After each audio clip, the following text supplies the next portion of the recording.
Hi, everyone, and a very warm welcome to the Vet Method podcast.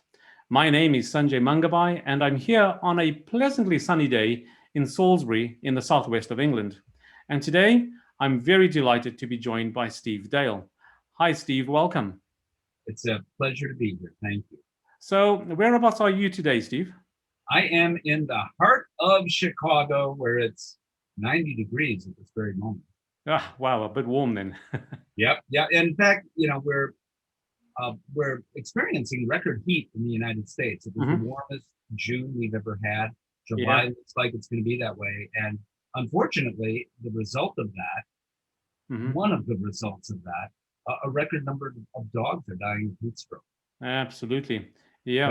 I just wrote a piece about for pet parents about how to notice that your dog is beginning to suffer and how to take action and also how to make it so it doesn't happen in the first place. Absolutely. So there's still quite a bit of education that needs to be done surrounding that, surrounding heat stroke, especially in warmer times. Yeah, Yeah. absolutely. So a little bit about Steve. As well as being a certified animal behavior consultant, he's also host of 3 radio shows, appears on TV, speaks at conferences around the world, and contributes to books and magazines. He has reached more pet owners over the past few decades than any other pet journalist in America. Wow, Steve, it looks like you have a pretty sort of busy time. You've got plenty to keep you occupied. Um, Having such an enormous influence, I guess, comes with a lot of responsibility. Well, I don't know. I suppose, Mhm. and I take strong positions on things like positive reinforcement, dog training, Yeah. like fear free. When I first heard about fear free, I Hmm. thought, oh my gosh! I instantly understood because veterinary visits, and I know in the UK, Hmm. and I'm talking pre-pandemic at the moment, veterinary visits were somewhat on the decline, and in America as well. Hmm. And there are many reasons for that, but one of the reasons, and the most significant reason it turns out, Hmm. is that if you're uncomfortable, if your pet, particularly among millennials, who they perceive as their child, Yeah. is uncomfortable or terrified Hmm. at going to the veterinarian, the Hmm. simple answer is don't go. And that's what so many people with cats more than dogs, but with dogs too. Hmm. So many people have not done, just not going to the veterinarian. And Fear Free began by saying, let's pay attention not only to the medical well-being, but the emotional well-being Hmm. of our companion animals. And Yeah. I would argue that so many cats, a surprising number of dogs, actually felt like they are going to die, literally, Yeah. at the vet clinic. Now, you didn't become a veterinarian to have your client feel that way. No. Of course not. And it's mortifying to you, I'm sure, when Hmm. people like me say this. The behavior people say, they actually probably think they are going to die. Yeah. And now that we've measured cortisol level in some of these animals, Hmm. we still don't know exactly what they're thinking. And I don't know if they're cognitively thinking, I am going to die, but I think they might be. In any which case, they're not happy. Yeah. And Fear Free is all about, okay, we have the tools today to Yeah. change them. And we also have the tools to change how they are day to day in households. I mean, no pet parent wants their dog to be terrified of thunderstorms. They have separation anxiety.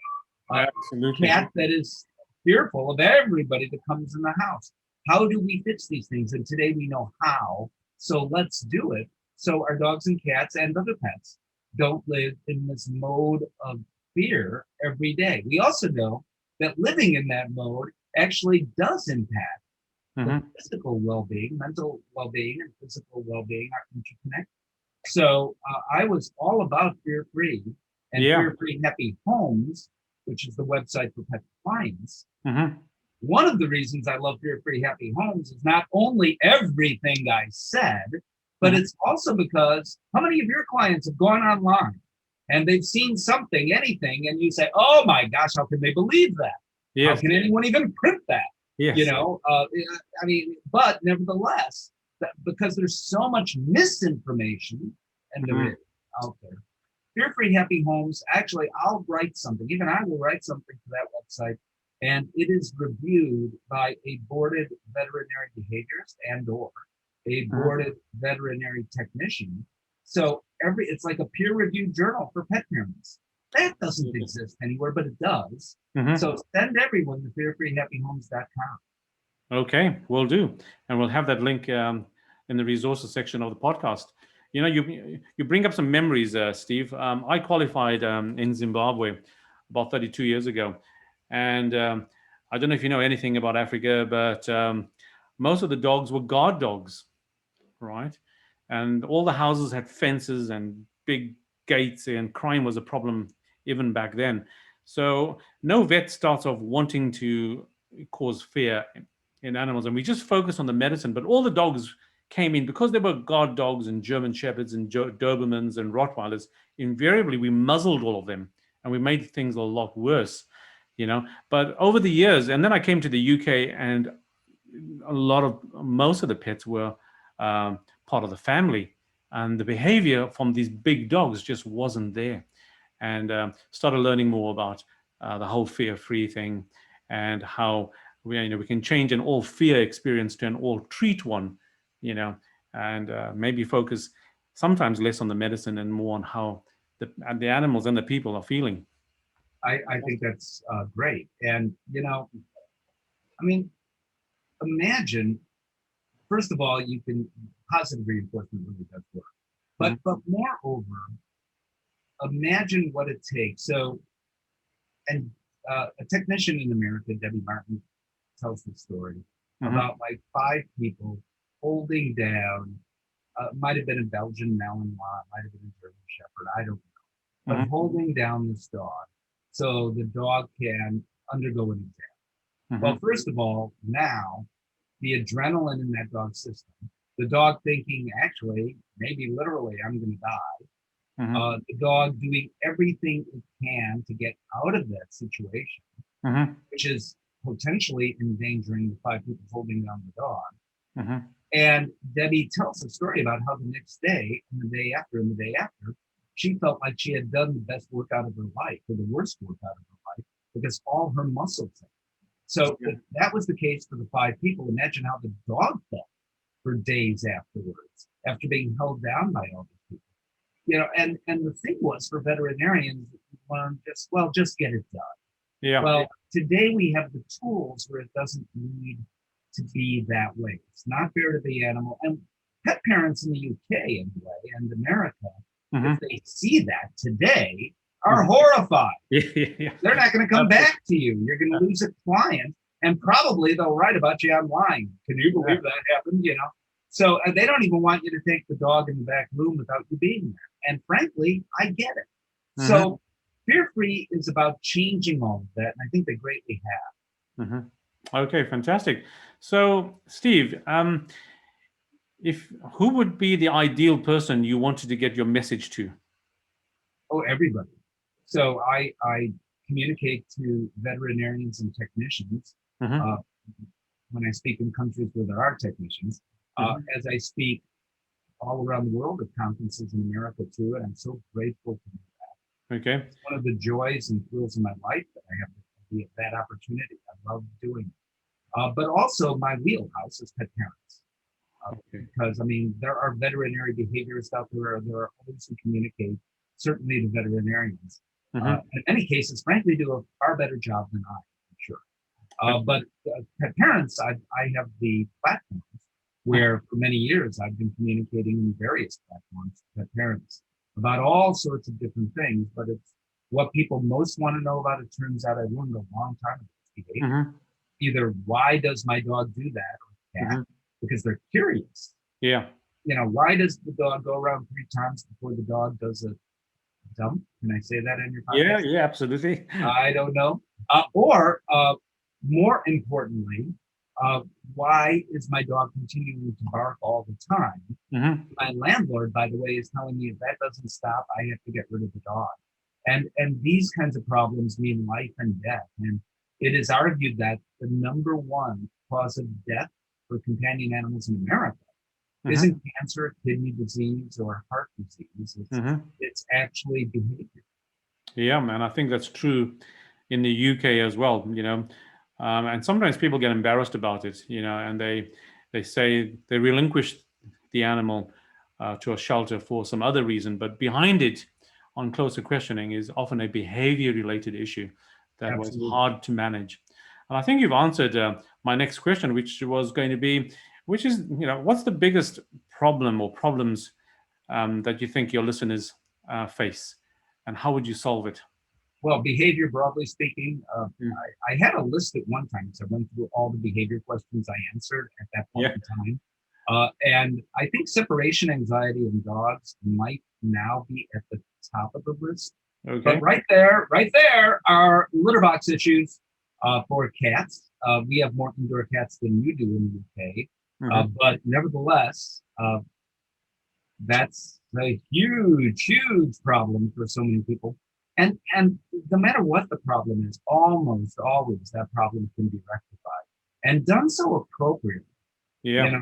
There are still dog trainers I know in the UK and Hmm. here that use techniques that again just kind of get it done. Yeah. But because you can moderate behavior in the short term, Hmm. doesn't mean you're actually changing behavior in the long term. So I can get a dog to do anything right now if Hmm. I threw something at the dog isn't going to lunge at whatever it was lunging at because Okay. I threw something. Now, is that the right thing to do? Of course not. Yeah. And not only is it not humane, I'd argue in the long term, it's certainly not effective and will impact potentially the human animal Absolutely. Okay, so that's separation anxiety is right up there. Litter box training is right up there. What are the typical mistakes that people make in trying to resolve those issues? bond. Going to the wrong people to get the answer. And again, no one wants the wrong answers, Yeah. but they're desperate or they don't have time or don't think about it or think that veterinarians aren't interested in answering. Or you point out, maybe embarrassed to tell the veterinarian. Yeah. So veterinarians, not the guy at the pet store who's 18 years old, Hmm. not some random website. Good websites can help, but Yep. even a good website can't. If you can tell me, please do, that there is a website out there Hmm. that can do blood work on a dog or a cat, I want to know what that Yeah. website is. If there's a website that can listen to the heart of a dog or a cat, so first you need to rule out that it's not a medical issue. And Absolutely. you can do that as a veterinary practitioner. I am unsure that any website anywhere, maybe technology 50 years from now, who knows? But Hmm. right now, that is impossible to do. And the medical needs to be ruled out. Also, the background of that pet, and ideally the background of what that person is all about, are really important to figure out and weave your way through solving behavior. Okay. It's not a matter usually of going to a website. Now, Okay. there are really good websites out there that can show you how to do things. Yeah. For instance, how to convince your cat that the carrier isn't also bad. Yeah. And there are websites that provide, like Here Free Happy Homes, my website, stevedale.tv, that Hmm. have videos and also have printed information about how to desensitize and counter condition cats to carriers, as one example. But there's no website that can look at your individual pet, your individual circumstance. People are also embarrassed, as you point out, to talk to their veterinarian. Does Yeah. that mean I'm a bad pet owner because my cat is peeing all over the house? Also, what person considers behavior about one house I went into, and this kind of thing has happened to me more than once. Mm. The problem is the cat being generally shy, Yeah. and to convince the cat that the carrier isn't so bad after all. So I went into the house and what I smelled was cat pee. Okay. These people did not even perceive that the cat was urinating outside the box as a problem. Yeah. I wouldn't want to live like that myself. They thought, well, if you have a cat, that's how it goes.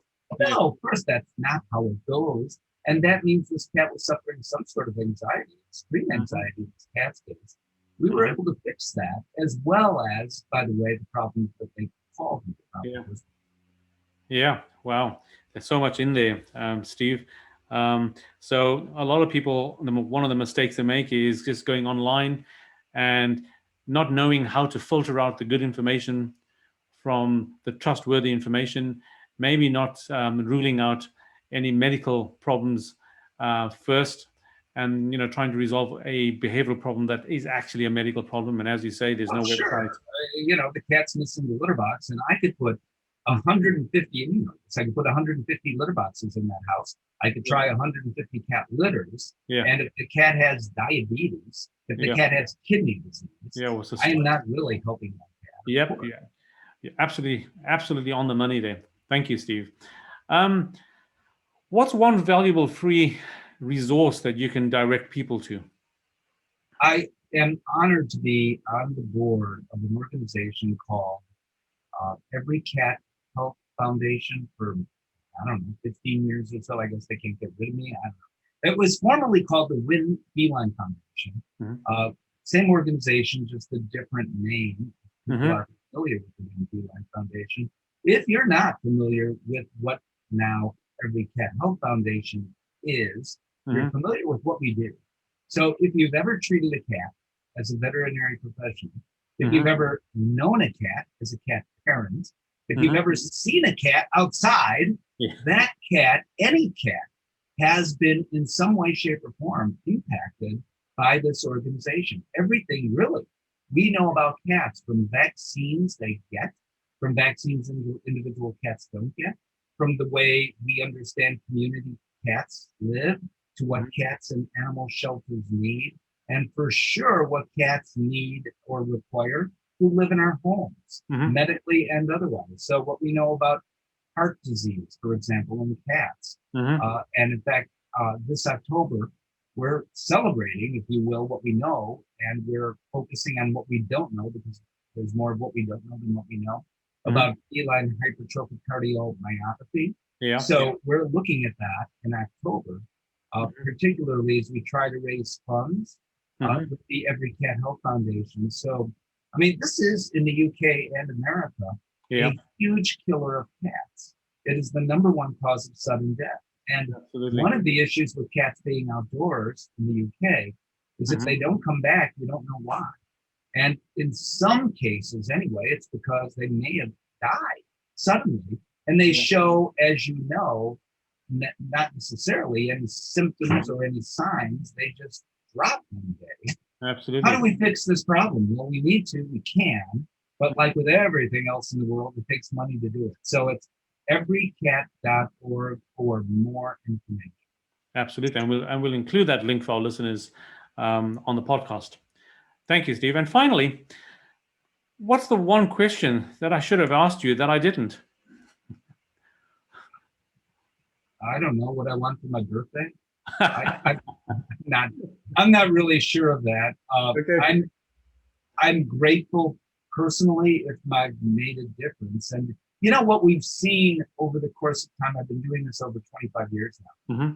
And what we've seen, even in that 25 years is a long time. And we've seen the human-animal bond multiply in a good way.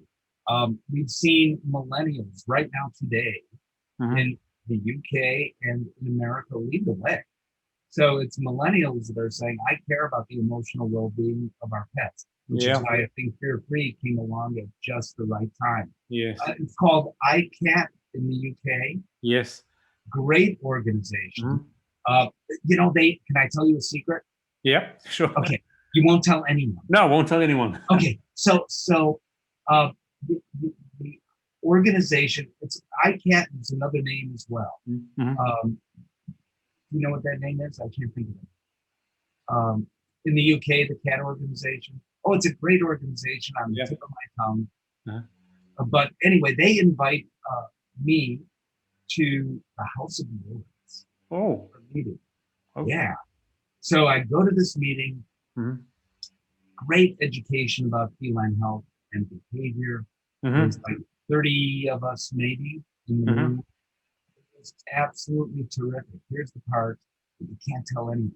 Okay. I walked out of there with the silverware because I was at the House of Lords. I can't. How can I not do that?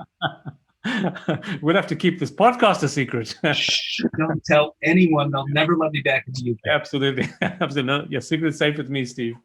All that remains for me to say is thank you, Steve. You gave us some really valuable insights into animal behaviors and what we as humans can learn from them. And I'm sure our listeners will take away some really valuable lessons. Once again, thank you, Steve, for taking the time to talk to us today. My honor to be here. Thank you.